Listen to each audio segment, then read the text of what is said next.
Hello दोस्तों, कैसे हैं? उम्मीद करते हैं आप अच्छे होंगे, स्वस्थ होंगे, मस्त होंगे। आज का जो क्लास है इसमें जो जीएस का क्वेश्चन है, बड़ा ही इंपॉर्टेंट प्रश्नों का संग्रह है। आज के जीएस में ये रहा आपके स्क्रीन पे पहला प्रश्न। पहला प्रश्न जो है, उत्तर पूर्वी प्रशांत और उत्तरी अटलांटिक में उत्पन्न होने वाले उष्णकटिबंधीय चक्रवात को क्या नाम दिया गया है? Option A tornado, option B hurricane, option C typhoon, option D twister. तो ये चक्रवात से है। चक्रवात को किस देश में किस नाम से जाना जाता है, ये एक प्रश्न बनता है। और यहाँ पे आपके स्क्रीन पे जो पहला प्रश्न है वो उसी चक्रवात के अन्य नामों से कि किन किन देशों में चक्रवात किस नाम से जाना जाता है। तो आज का प्रश्न आपके स्क्रीन पे है और इसको आप इसका उत्तर बताइए कि सही उत्तर कौन सा है। इस प्रश्न का सही उत्तर कौन सा है? तो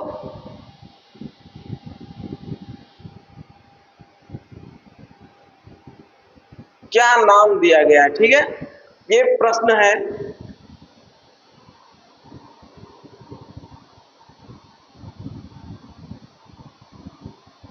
उत्तर पूर्व प्रशांत और उत्तरी अटलांटिक में उत्पन्न होने वाले उष्णकटिबंधीय चक्रवात को क्या नाम दिया गया है?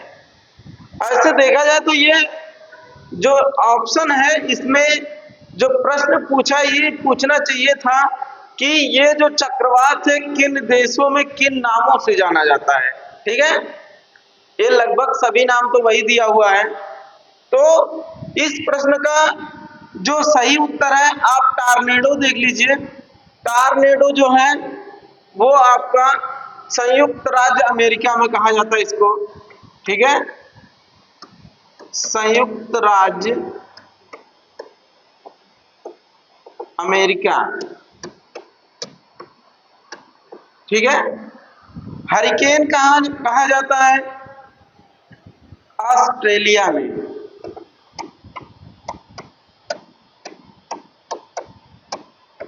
ठीक है, ऑस्ट्रेलिया में जो चक्रवात है उसे क्या कहा जाता है? हरिकेन कहा जाता है। और टाइफून आपका जो है ये आपका कहां पे कहा जाता है? टाइफून आपका जापान, चीन, फिलीपींस। ठीक है, फिलीपींस में इसको। और ये जो ट्विस्टर है ये टॉर्नेडो का ही पर्यायवाची शब्द है, इस चीज को भी आप जानते रहिएगा। ठीक है, तो आज के प्रश्न में कुछ त्रुटि हुई, लेखन त्रुटि हुई है। ये पूछना था इसमें कि चक्रवात को टॉर्नेडो किस देश में किस नाम से जाना जाता है, हरिकेन किस देश में जाना जाता है, टाइफून किस देश में कहा जाता है चक्रवात को। ये था प्रश्न, लेकिन कुछ त्रुटि होने की वजह से जिसका संशोधन करके हमने बताया कि टॉर्नेडो आपके संयुक्त राज्य अमेरिका, अर्जेंटीना में कहा जाता है। और आपका हरिकेन जो है ये ऑस्ट्रेलिया में चक्रवात को कहा जाता है। और टाइफून जो है वो जापान, चीन और फिलीपींस में कहा जाता है। इसकी जो गति होती है, ठीक है, वो 325 किलोमीटर पर आवर है। इसको भी आप जानते रहिएगा कि जो आपका ये टाइफून है, हरिकेन है, आपका टॉर्नेडो है, इसकी जो गति है वो कितनी है? लगभग 325 किलोमीटर पर आवर है। इस चीज को आप जानते रहिएगा। अगला प्रश्न आपका है, ये रहा सेकेंड प्रश्न आपका स्क्रीन पे, सार्क से संबंधित है। और सार्क के बारे में हम पिछले वीडियो में हम पहले ही बता दिए थे कि सार्क का विस्तृत रूप क्या है, यहाँ पे पूछ रहा है। तो सार्क का मतलब होता है साउथ एशियन, इसका हम वो बताए हैं, पहले ही बताए हैं, south Asian association regional regional है, रीजनल कोऑपरेशन है, रीजनल कोऑपरेशन इसका फुल फॉर्म है। ठीक है, पिछले वीडियो में इसको हम विस्तार से बताया कि इसका जो मुख्यालय है वो काठमांडू नेपाल में है और इसके सदस्य देश कितने हैं। पहले 7 थे जब शुरुआत में इसका गठन हुआ था। सबसे लास्ट और अंतिम देश जो था वो अफगानिस्तान था, 2005 में इसकी सदस्यता लिया। ठीक है, ये सब हम पिछले वीडियो में बता चुके हैं। और इस प्रश्न का जो उत्तर है A option, south Asian African railway corporation. तो मिला जुला कि इसका फुल फॉर्म पूछ रहा है, तो ये गलत है। South Asian association for regional cooperation, ये सही है। ठीक है, इसको हम पहले बताए थे, इस प्रश्न में ज्यादा समय न लेंगे, पिछले वीडियो में इसका डिटेल हमने बताया हुआ है। अगला प्रश्न जो आपका है ये आपका है, बेरिंग जल डमरू मध्य किसे जोड़ता है।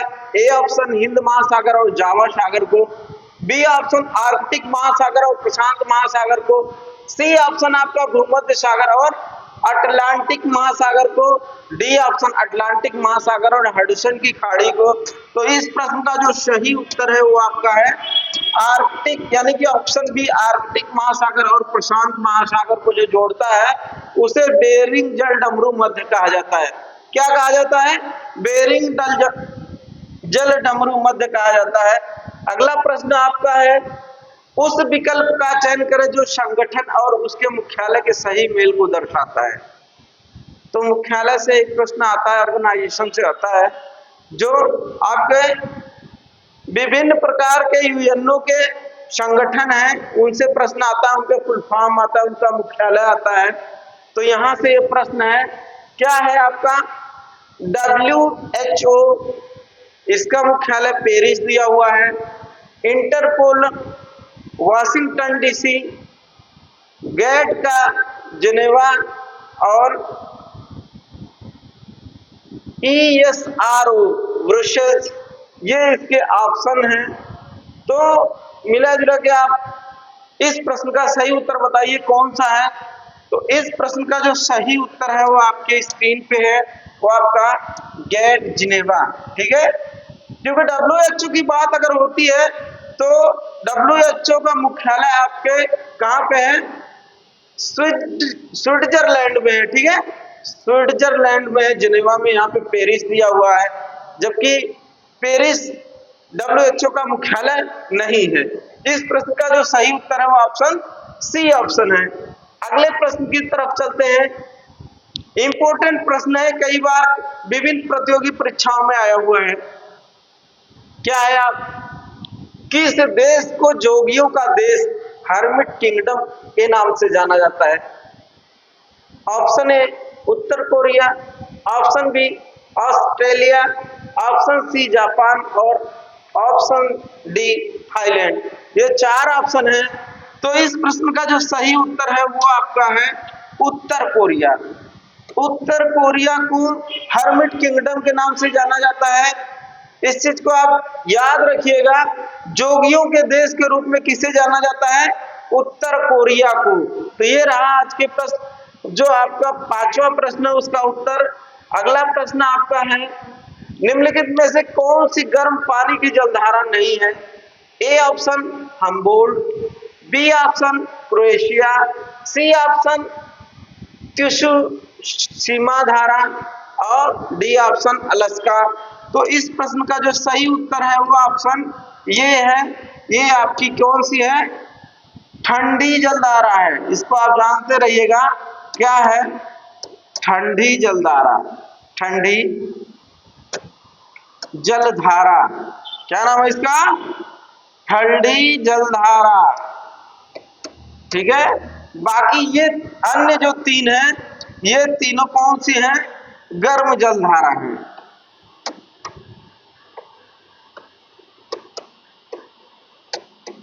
ठीक है, इस चीज को भी आप नोट करते रहिएगा। अगला प्रश्न आपका है, किस सक्रिय ज्वालामुखी को भूमध्य सागर के लाइट हाउस के रूप में जाना जाता है। लाइट हाउस को एक दूसरे नाम से भी कभी कभी दे सकता है, इसको भी आप जानते रहिएगा। ठीक है, वो है आपका प्रकाश स्तंभ। प्रकाश स्तंभ। किस ज्वालामुखी को प्रकाश स्तंभ या लाइट हाउस के रूप में, भूमध्य सागर के लाइट हाउस के रूप में जाना जाता है, वो आपसे पूछ रहा है। Option A Mount Etna, option B Stromboli, option C Cotopaxi, option C Mount Vesuvius. ये चार ऑप्शन आपके हैं। तो इस प्रश्न का जो सही उत्तर है वो आपका है स्ट्रोम्बोली। स्ट्रोम्बोली जो ज्वालामुखी है इसे भूमध्य सागर का प्रकाश स्तंभ कहा जाता है। और एक चीज जान लीजिए, जो कोटोपैक्सी है, कोटोपैक्सी जो है ये सबसे ऊंचाई पर है, ठीक है, सबसे ऊंची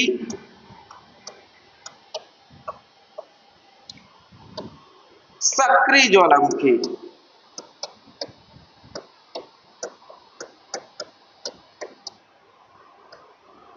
इसको भी आप जानते रहिए। पहले ये चीज जानिए कि ज्वालामुखी जो होते हैं वो कितने प्रकार के, ज्वालामुखी जो होते हैं वो 3 प्रकार के होते हैं। कौन कौन से? एक होता है सक्रिय, ठीक है, दूसरा आपका जो है वो आपका है शांत ज्वालामुखी, और तीसरा जो आपका है वो आपका सुषुप्त। क्या है? सुषुप्त।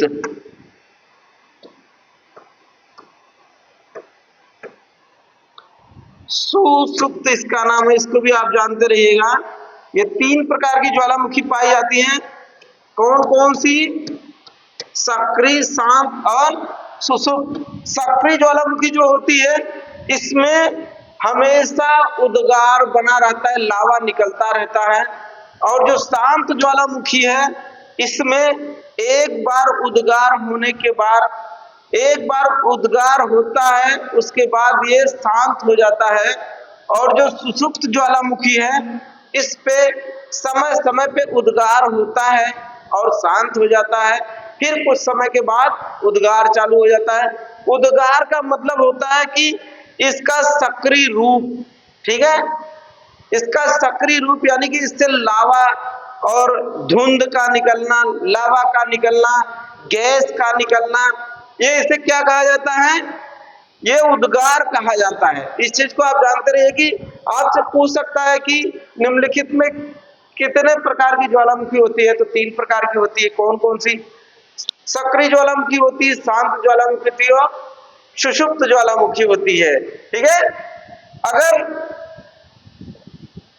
ज्वालामुखी से प्रश्न आता है तो इतना ही आता है कि इसके प्रकार पूछता है, ठीक है, लावा के बारे में पूछता है, मैग्मा के बारे में पूछता है, कीप यानी फनल के बारे में पूछता है, उसके मुंह के बारे में पूछता है, यही सब पूछता है ज्वालामुखी से अगर प्रश्न आता है तब। अगला प्रश्न आपका है, निम्नलिखित में से सही युग्म संगठन और उनके मुख्यालय का चयन करें।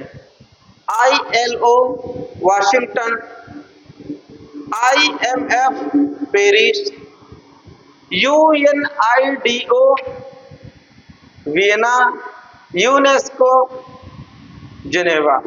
ये 4 ऑप्शन हैं।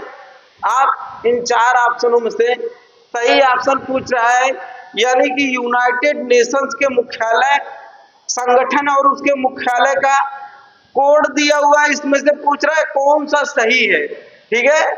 इसमें से सही ऑप्शन पूछ रहा है कि किसका सही है, ठीक है। तो ILO, पहले तो इसका फुल फॉर्म जान लीजिए, यहां से आपसे प्रश्न पूछ सकता है, ठीक है। ILO का फुल फॉर्म है इंटरनेशनल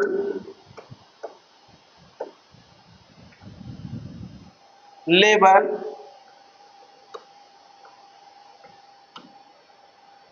ऑर्गेनाइजेशन,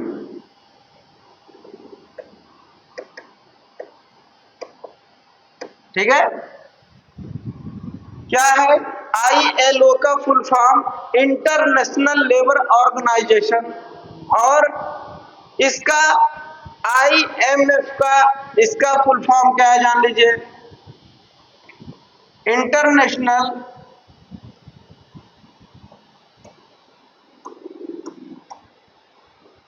इंटरनेशनल मॉनेटरी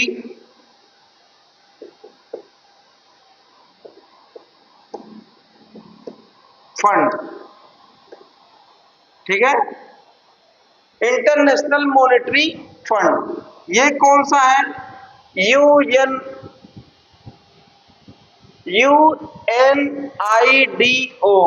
ठीक है, इसका फुल फॉर्म जान लीजिए, United Nations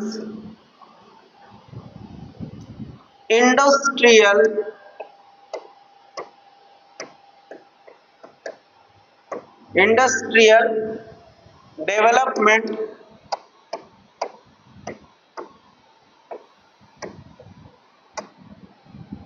organisation,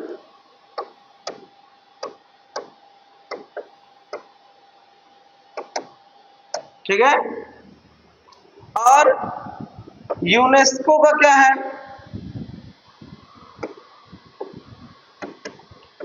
United Nations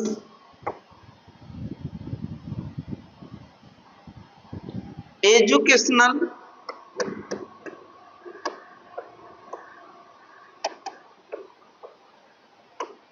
scientific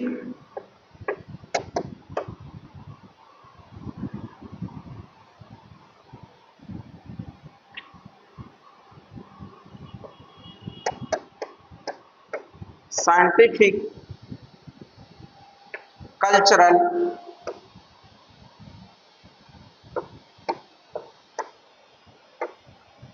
organisation,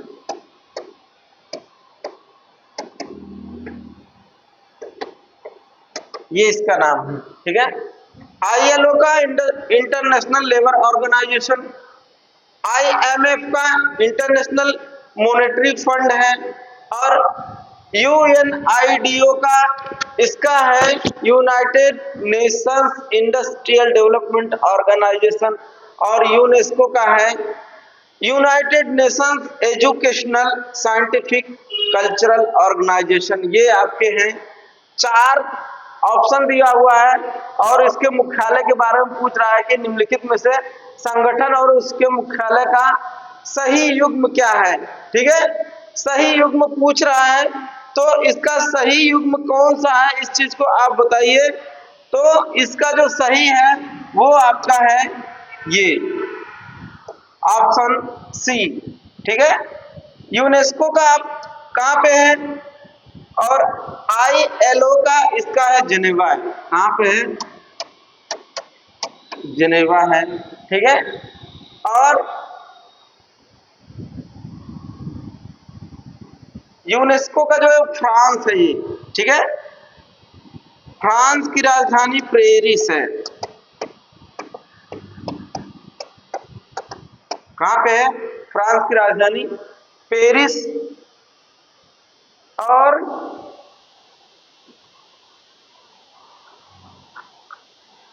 ये रहा आपका आज का प्रश्न, इस चीज को आप जानते रहिए, इंपॉर्टेंट प्रश्न है, इसके फुल फॉर्म पूछता है और मुख्यालय पूछता है, ठीक है। अगले प्रश्न की तरफ चलते हैं। इनमें से कौन सा देश भूतपूर्व USSR का हिस्सा नहीं था? रूस, फिनलैंड, जॉर्जिया, मालदीव। तो 1 लाइनर प्लस प्रश्न है, तो ये आपका है फिनलैंड।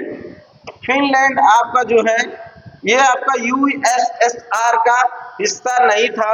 अगला प्रश्न आपका है, इनमें से कौन सी विश्व की सबसे लंबी मानव निर्मित नहर है? बीजिंग हांगझाओ ग्रांड नहर, एरी नहर, सतलज यमुना लिंक नहर, इंदिरा नहर। तो आज के लास्ट प्रश्न का जो उत्तर है वो है आपका ऑप्शन ये, ठीक है, ऑप्शन ये बीजिंग का हांगझाओ ग्रांड नहर जो है ये मानव निर्मित विश्व की सबसे लंबी नहर है, ठीक है। तो आज का 10 प्रश्नों का संग्रह था। कैसा लगा वीडियो आप कमेंट करके जरूर बताइएगा। मिलते हैं अगले वीडियो में, तब तक के लिए नमस्कार, जय हिंद।